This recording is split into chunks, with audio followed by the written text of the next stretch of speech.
कहानी की शुरुआत में बताया जाता है कि पृथ्वी की 80 अरब आबादी असल में एलियंस द्वारा पाले गए जानवरों की तरह थी और इस पूरे ब्रह्मांड के मालिक एब्रेसैक्स परिवार के लोग थे। जैसे ही जनसंख्या अपनी सीमा तक पहुंचती है, वे इंसानों के शरीर से जीवन रस निकाल लेते हैं, जिससे अमृत जैसा पदार्थ बनाया जाता है। बस इसमें नहाने मात्र से बूढ़ा शरीर फिर से जवान हो जाता है। इसी तकनीक की बदौलत एब्रेसैक्स परिवार के सदस्य हजारों सालों से जिंदा थे और पूरे ब्रह्मांड पर राज कर रहे थे। लेकिन जब से इस साम्राज्य की रानी की हत्या हुई है, परिवार की शक्ति 3 हिस्सों में बांट गई है। उनके 3 बच्चों ने अपने अपने ग्रहों का उत्तराधिकार संभाल लिया है, लेकिन सबसे कीमती पृथ्वी का फैसला अभी तक नहीं हो पाया था। जब उन्हें पता चला कि उनकी मां का पुनर्जन्म पृथ्वी पर हो चुका है, तो तीनों लालची भाई बहनों ने अपने ऑपरेटिव को उसे ढूंढने के लिए भेज दिया। उसी समय पृथ्वी पर एक गरीब लड़की जुपिटर, जो अमीरों के घर टॉयलेट साफ करने का काम करती थी, उसे अंदाजा भी नहीं था कि वह इस शाही सत्ता के संघर्ष में फंसने वाली है। वह इतनी गरीब थी कि एक नया फोन खरीदने के लिए अपने एग्स बेचने अस्पताल चली गई, लेकिन ऑपरेशन टेबल पर उसे एहसास हुआ कि कुछ गलत है। डॉक्टरों ने अचानक उसके हाथ पैर बांध दिए और उसका शरीर हवा में तैरने लगा। वे डॉक्टर नहीं बल्कि भेष बदले हुए खतरनाक एलियंस थे जो उसे मारने आए थे। तब एक नकाबपोश शिकारी केन वाइज वहां आ पहुंचा और उसने अपनी बंदूक से उन एलियंस का खात्मा कर दिया। जुपिटर को बेहोशी की हालत में एक सुरक्षित जगह ले जाया गया। वहां उसे पता चला कि पृथ्वी के बाहर एक विशाल ब्रह्मांड है जहां कई उन्नत सभ्यताएं रहती हैं और उनमें सबसे शक्तिशाली है एब्रेसैक्स परिवार। अभी जो उसे मारना चाहता था वो उनका बड़ा राजकुमार था और मजबूत भाई परिवार के तीसरे बच्चे द्वारा नियुक्त किया गया था। जुपिटर को यह जानकर हैरानी हुई कि वह कोई साधारण लड़की नहीं बल्कि एब्रेसैक्स साम्राज्य की रानी का पुनर्जन्म है। इसका मतलब है कि पृथ्वी की असली मालकिन वही है और इसीलिए उसे मारने की साजिश रची जा रही है। पर अभी सोचने का वक्त नहीं था, क्योंकि बड़े राजकुमार के लोग फिर पीछे आ गए। सौभाग्य से केन सबसे बेहतरीन बाउंटी हंटर था। अपने हाईटेक फ्लाइंग बूट से उसने जुपिटर को बचाकर निकाला, फिर पृथ्वी पर छिपे कैप्टन स्टिंगर से शरण मांगी। पर कैप्टन ने उसे देखते ही मारपीट शुरू कर दी, क्योंकि कैन के आने से उसकी शांति भंग हो गई थी। फाइट में अचानक मधुमक्खियां बेकाबू हो उठीं। अगले ही पल अजीब नजारा दिखा। वहां की मधुमक्खियां जुपिटर पर हमला करने के बजाय उसके चारों ओर ऐसे नाचने लगती हैं जैसे वे उसकी प्रजा हों। यह देखकर वहां मौजूद पूर्व सैनिक स्टिंगर तुरंत समझ गया और उसने घुटने टेककर कहा, महारानी, दरअसल ये मधुमक्खियां शाही खून को पहचान लेती हैं। सच में जुपिटर एब्रेसैक्स रानी का पुनर्जन्म थी, मतलब उसे पृथ्वी का उत्तराधिकार पहले मिलेगा। यही कारण था कि बड़े राजकुमार ने उसे मरवाने के लिए लोग भेजे थे। पर कल तक टॉयलेट साफ करने वाली जुपिटर के लिए ये सब समझ से परे था। तभी बातों के बीच में बाउंटी हंटर्स का दूसरा गिरोह भी वहां पहुंच गया। कैन ने रुककर उन्हें रोकने का फैसला किया ताकि कैप्टन जुपिटर को लेकर पहले निकल जाए। कैप्टन जुपिटर को लेकर पीछे के दरवाजे से बाहर निकलता है, लेकिन दुश्मन पहले ही घात लगा रखा था। एक एयर कैनन के प्रहार ने कैप्टन को मौके पर ही उड़ा दिया। सौभाग्य से पास की मधुमक्खियों ने प्रोटेक्टर मोड सक्रिय कर दिया और दुश्मन पर पागलों की तरह हमला करने लगी। इस बीच जुपिटर घने गेहूं के खेत में भाग गई, मगर किसे पता था कि वह सीधे एक विलेन से टकरा जाएगी। इसके बाद उसे एक धमाके से मार गिराया गया और वह बेहोश होकर गिर पड़ी। जब तक कैन वहां पहुंचा, जुपिटर को पहले ही एक एलियन अंतरिक्ष यान में ले जाया जा चुका था। जैसे ही जहाज पृथ्वी से जाने वाला था, कैन ने अपने फ्लाइंग बूट्स सक्रिय किए और छलांग लगाकर अंतरिक्ष यान के लैंडिंग गियर को कसकर पकड़ लिया। ऊपर मौजूद बाउंटी हंटर्स को इसका जरा भी अंदाजा नहीं था। पृथ्वी छोड़ने के बाद उन्होंने तुरंत एक स्पेस जंप की और पलक झपकते ही एक लाल ग्रह पर पहुंच गए। ऊंचे पहाड़ों के बीच एक शानदार महल खड़ा था। यह प्रिंसेस लास का क्षेत्र था। वादे के मुताबिक गार्ड्स ने बाउंटी हंटर्स को भारी इनाम दिया, अमृता के तरल की 6 कीमती बोतलें। जब जुपिटर की आंख खुली तो उसने एक चमकदार गाउन पहना हुआ था। जल्द ही एक सुंदर और धनी महिला सामने आई। वह एब्रेसैक्स परिवार की दूसरी राजकुमारी थी। अपने लाभ के लिए राजकुमारी जुपिटर को अपना करीबी दोस्त बनाना चाहती थी, इसलिए वह उसे गर्मजोशी से एक हॉल में ले गई और उसे उसके पिछले जन्म के बारे में बताया। यह पता चला कि एब्रेसैक्स परिवार के सभी सदस्यों की मृत्यु के बाद उनके कर्ण उसी जीन में बदल जाते हैं और कहीं और प्रकट होते हैं। इसे ही लोग पुनर्जन्म कहते हैं। अपने पिछले जन्म में रानी की हत्या के समय वह 1,20,000 साल की थी। राजकुमारी अब तक 15,000 साल जीवित रह चुकी है। जुपिटर को उसकी कीमत समझाने के लिए राजकुमारी ने अमृता के तरल के जादुई प्रभाव दिखाए। उसने अपने बूढ़े शरीर को तरल में डुबो दिया। जब वह बाहर निकली तो वह फिर से 18 18 साल की हो गई थी। इस दुनिया में भला कौन हमेशा जवान नहीं रहना चाहता? यही कारण है कि यह तरल पूरे ब्रह्मांड में सबसे मूल्यवान चीज है। तेल या खनिज इसके सामने कुछ भी नहीं है। राजकुमारी ने कहा कि यदि जुपिटर अपनी पहचान प्रमाणित करने के लिए फेडरल कैपिटल जाती है तो वह पृथ्वी सहित अपनी सारी संपत्ति वापस पा सकती है। जैसे ही वह जुपिटर को नियंत्रित करने की कोशिश कर रही थी, कैन अचानक अपने फ्लाइंग बूट्स के साथ महल में घुस आया और राजकुमारी की योजना को बिगाड़ दिया। यह जानकर कि जुपिटर को इंटरस्टेलर शील्ड ब्यूरो की सुरक्षा प्राप्त है, राजकुमारी ने अपनी हार मान ली और उन्हें जाने दिया। लाल ग्रह से बचने के बाद वे ब्यूरो के बैटलशिप पर पार हुए। कप्तान जुपिटर की पहचान पूरी कराने के लिए कैपिटल ले जाएगा और उसकी सहायता के लिए एक वकील भी नियुक्त करेगा। रास्ते में जुपिटर ने कैन के सामने अपने प्यार का इजहार किया। कैन के बलिदान ने उसका दिल जीत लिया था, लेकिन वह अपनी कम स्थिति के कारण उसे स्वीकार करने से डरता था। जल्द ही वे फेडरल कैपिटल पहुंच गए, जहां ब्रह्मांड के सभी कार्यों को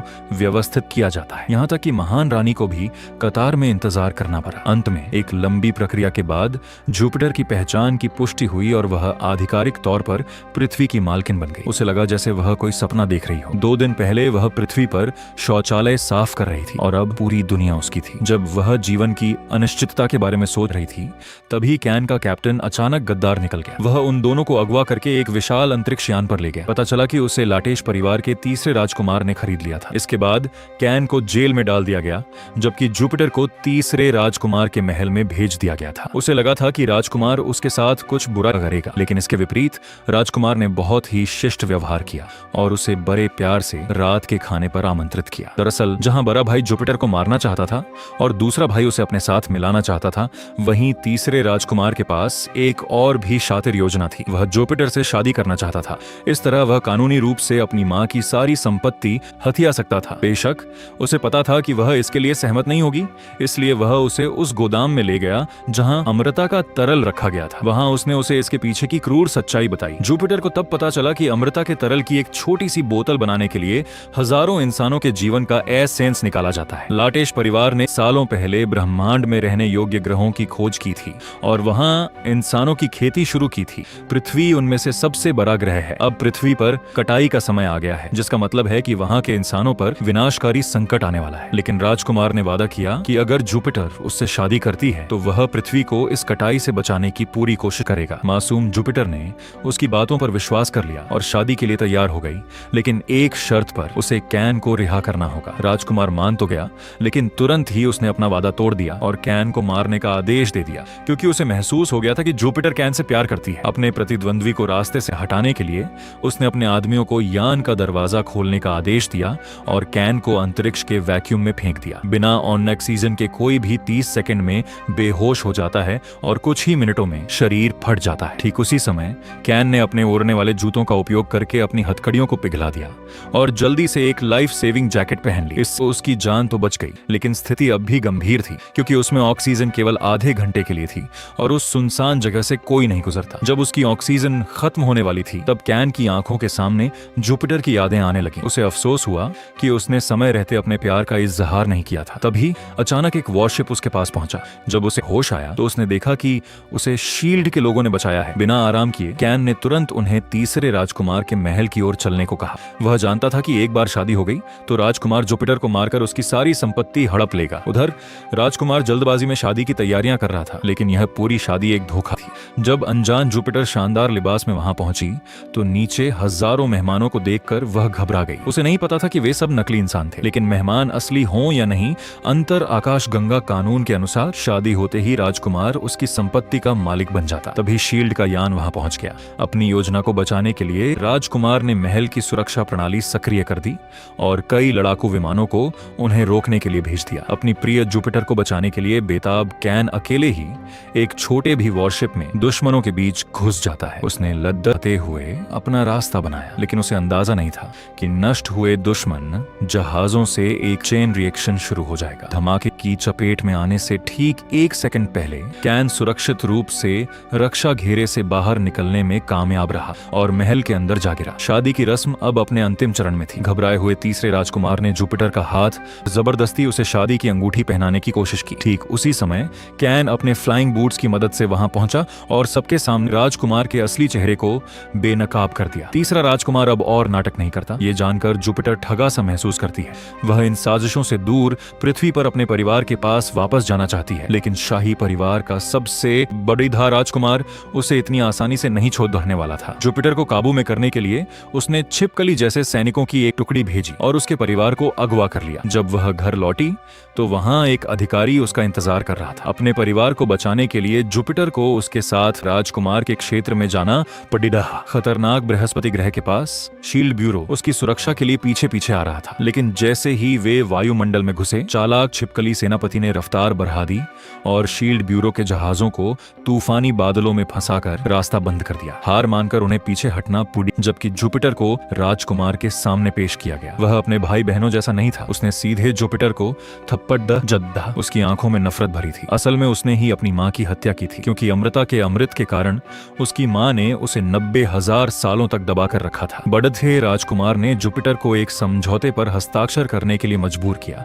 जिसके तहत वह अपनी सारी संपत्ति उसे सौंप देगी। मना करने पर उसने उसके परिवार को मारने की धमकी दी। जुपिटर जानती थी कि हस्ताक्षर करते ही उसे मार दिया जाएगा और पृथ्वी के लोग भी नहीं बचेंगे। जब वह इस मुश्किल फैसले में फंसी थी तो कैन उसे बचाने के लिए बृहस्पति के बाहर बेचैन था। अंत में उसने एक छोटे सुरक्षा जहाज के साथ बृहस्पति की आंख के भयानक तूफान में छलांग लगा दी। तूफानी हवाओं ने लगभग उसके जहाज के परखच्चे उद्धा दिए थे, लेकिन अपने अटूट विश्वास के दम पर वह बादलों को चीरते हुए बृहस्पति के अंदर पहुंच गया। वहां उसने विशाल शाही साम्राज्य देखा, जिसे बड़ीहे राजकुमार ने हजारों सालों में बनाया था। लेकिन कैन का जहाज जैसे ही टकराया, वहां धमाकों की एक श्रृंखला शुरू हो गई और पूरा महल आग की लपटों में घिर गया। अपनी जान की परवाह किए बिना कैन अंदर घुसा और सभी छिपकली रक्षकों को ढेर कर दिया। उसे देखकर जुपिटर में हिम्मत आई और उसने समझौते के दस्तावेज को वहीं पटक कर तोड़ दिया। इससे बढ़ा राजकुमार भद्दक गया था और उसने सैनिकों को जुपिटर को खत्म करने का आदेश दिया।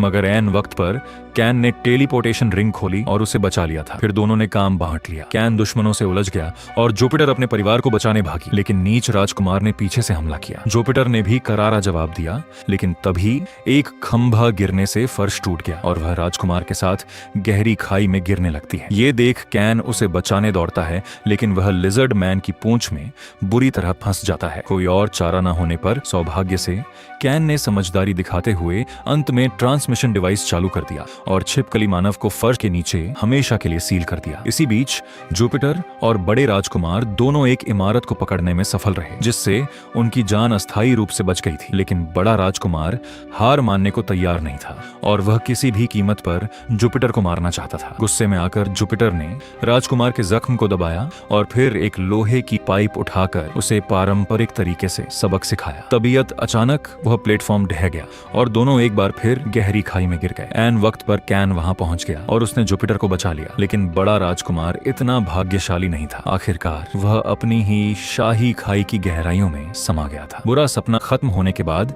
जुपिटर आखिरकार धरती पर अपने घर वापस लौट आई और अपने पुराने काम सफाई कर्मचारी के तौर पर काम करना शुरू कर दिया। कोई नहीं जानता कि वह अब वास्तव में पूरी पृथ्वी की मालकिन बन चुकी है। एब्रासेक्स परिवार की आपसी दुश्मनी देखने के बाद जुपिटर को एहसास हुआ कि एक साधारण और शांतिपूर्ण जीवन कितना अनमोल है। हालांकि जब भी उसका मन करता है, वह कैन के साथ आसमान की ऊंचाइयों में डेट पर जाती है। हाईटेक उड़ने वाले जूते पहनकर वह अपनी धरती के साम्राज्य की निगरानी करती है और यहीं पर यह फिल्म खत्म हो जाती है। अगली बेहतरीन फिल्म देखने के लिए लाइक और सब्सक्राइब करना मत भूलना और आखिर तक टिके रहने के लिए धन्यवाद।